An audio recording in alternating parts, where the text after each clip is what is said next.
where we left off and offer the opportunity to answer some questions. So if anyone has any questions that they would like an answer to, oh, we have our first taker at the back, Tracy May. I love that story. And was that a real person, or did you know somebody like that you came up with that subject? I mean, it just seems so real. Well, as they say in writing terms, it's all grist for the mill. So throughout my life, I've had different experiences and have met different people, and obviously had my own fantasies as well. And so taking some things from people I've met, settings of places I've been, things that I've heard about through newspapers, word of mouth, movies, and weaving a tapestry, so to speak, to create a story out of all that. But I've never actually known someone named Benny John who was a busker. However, I have known other buskers in Victoria who I've spent time talking to. Does that answer your question? Yeah. All right, thank you. Oh. Kyle. Yeah, I was just curious. I know that writer's block can be a real thing, and I'm sure over the different stories and everything, there were maybe times where you were wanting to write but couldn't, or things like that. And I was just wondering if there's certain things you look for inspiration, or ways that you can get in that sort of mode or frame of mind, so to speak. That's a really good question. For myself, I've never actually had a problem writing. I know it's something that some writers deal with, and I know that it is vexing for them because I've met writers who actually have that issue. But for myself, I've never had that issue. So I've been very fortunate and blessed to be able to write stories and write them all the time, and not feel vexed in that way. I've had stories that I've started writing and then stopped. I've had stories that I've written and went on to put away and never fully develop. But for me, story writing comes very naturally in a number of different mediums, genres, screenwriting, short stories, long fiction, articles, essays, that type of thing. Thank you. Are there any other questions? Yes, Lavanna. Hi. So you started writing when? I started actually writing it would have been 2010. I started off with a short story called Jack and the Jack-O-Lanterns for a Halloween writing contest that I got second in. And from there, I continued to write and develop as a writer, and started to pursue post-secondary with a focus on the subject of creative writing, and went on to obtain a degree and a number of other diplomas and certificates.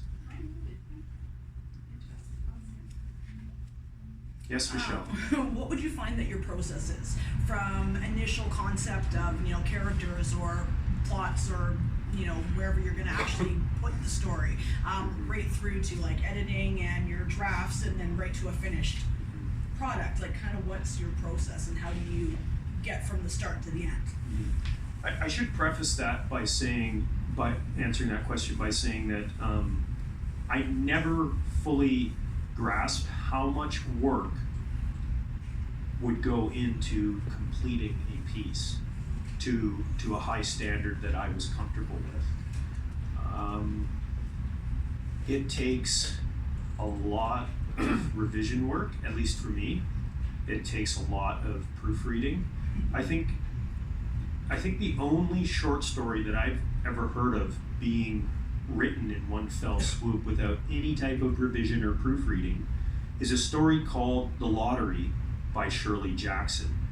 And about 20 years ago, it was still the most anthologized short story in American history. A very powerful story. I'm not going to get into it too much, but that is a 1 in a million process. For myself, it starts usually with the seed of an idea, And then slowly over a period of weeks and months, as I think about that seed, as I think about the story, it's like adding water and sunshine to it. And You it's kind of add things in as you go along, and then you get an outline, and then it's like sort of the reason I ask is I write poetry and they're short, and I know for myself it can take a very long process just to get something short done until I'm happy with it. So for you to write something that long and that detailed and that involved is very impressive. It's very beautiful. So thank you. Yeah, and I think for every writer, it's a bit different. There are some writers who I've read about who've had a similar process to mine, so that period of germinating that seed, so to speak, and then actually starting to write it down on paper, which I usually do maybe after about a month of thinking about it, pondering it for a while.